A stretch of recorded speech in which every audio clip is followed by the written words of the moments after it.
26 penumpang kapal motor asal Bau-Bau, Sulawesi Tenggara kedapatan membawa dokumen palsu berupa sertifikat vaksin dan surat keterangan rapid antigen. Mereka terpaksa diperiksa polisi terkait pemalsuan dokumen kesehatan ini.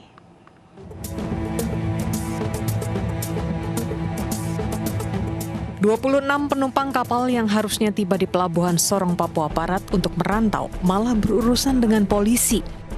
Mereka dikembalikan ke pelabuhan asal yaitu kota Bau-Bau karena kedapatan menggunakan sertifikat vaksin palsu dan surat keterangan rapid antigen palsu.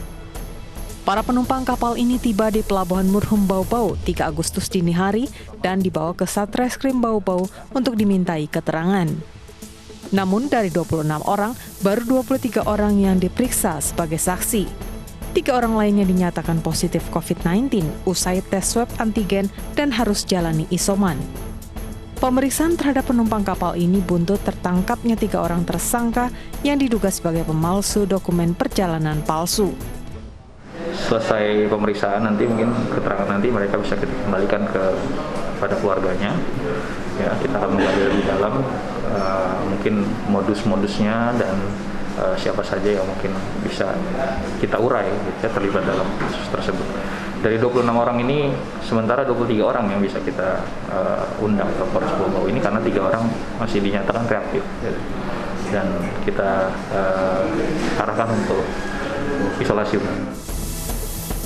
Sebelumnya, polisi menangkap AR, AM, dan LH dalam dugaan pemalsuan dokumen kesehatan untuk keperluan perjalanan dari Pelabuhan Murhum Bau-Bau, Sulawesi Tenggara menggunakan kapal Pelni. Dari pembuatan surat palsu, para pelaku mendapatkan keuntungan sekitar 11 juta rupiah. Akibat perbuatannya, pelaku dijerat pasal berlapis dengan ancaman hukuman pidana kurungan penjara di atas 5 tahun. Pasangan suami istri asal Bogor, Jawa Barat ditangkap polisi karena menjual sertifikat vaksin palsu. Pelaku menjual sertifikat vaksin palsu seharga Rp300.000.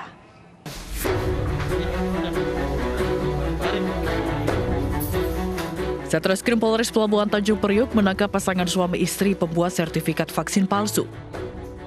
Polisi menggeledah rumah pelaku di Bogor, Jawa Barat dan menemukan barang bukti berupa komputer, printer, alat pemotong kartu, serta kartu-kartu sertifikat vaksin palsu yang siap dijual.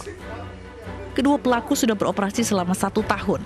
Tersangka pria berinisial A memiliki latar pendidikan di bidang komputer sehingga mahir memalsukan kartu sertifikat vaksin bahkan dokumen penting lainnya. Kami temukan ternyata di